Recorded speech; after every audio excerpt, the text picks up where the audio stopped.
Hi, everybody. This is John Wake with Arizona Real Estate Notebook again. I was working on this project where I'm trying to set it up so that my clients and clients of my colleagues can compare two zip codes and the history of them, or more zip codes.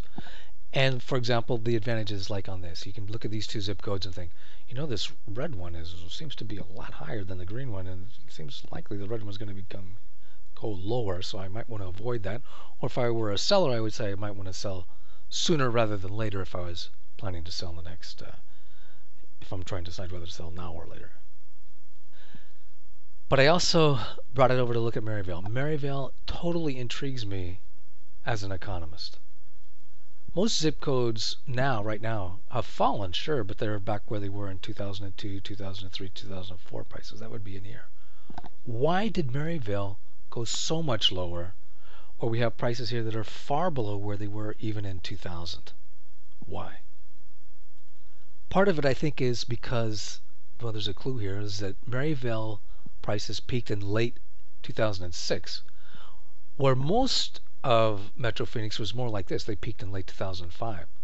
Why would Maryvale peak in late 2006? Why were they so late?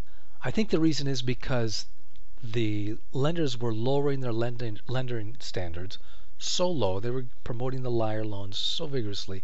It was bringing a lot of people in that couldn't qualify for a loan earlier, now could. And those people weren't buying in Paradise Valley. They were buying in the less expensive areas or the least expensive areas of Phoenix. So there was a lot of money when they were lowering the lending standards. That was pumping money into the cheapest, the least expensive zip codes, and that would be Maryvale. And that's why prices continued increasing to 2006. But the whole game was dependent upon prices to continue to increase, and they stopped increasing, and there was a lot of things. Subprime became an issue. They started increasing their lending standards, making people actually qualify on the permanent rate, not on the teaser rate, cutting down on the subprime and the liar loans. And this is what happened. They just increased the lending standards so tight that no one could get a loan, and prices tanked. Something that I have no proof of, but I also think that the banks may have. When they saw a loan that was in trouble in Maryvale, they foreclosed immediately, or in other areas they may not have been so quick.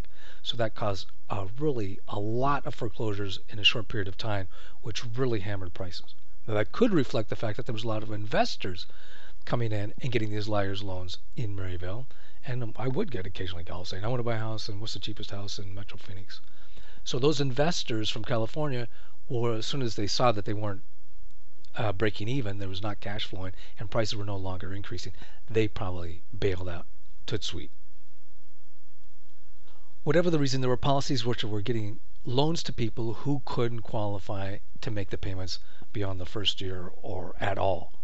So if you're living in Maryvale, let's say you worked really hard here, you've saved up, you got some equity, you got a house finally, you're doing okay, you're getting established, and then people started buying the house next door to you who can't afford the house, and they're going to get foreclosed on, and it's going to kill you.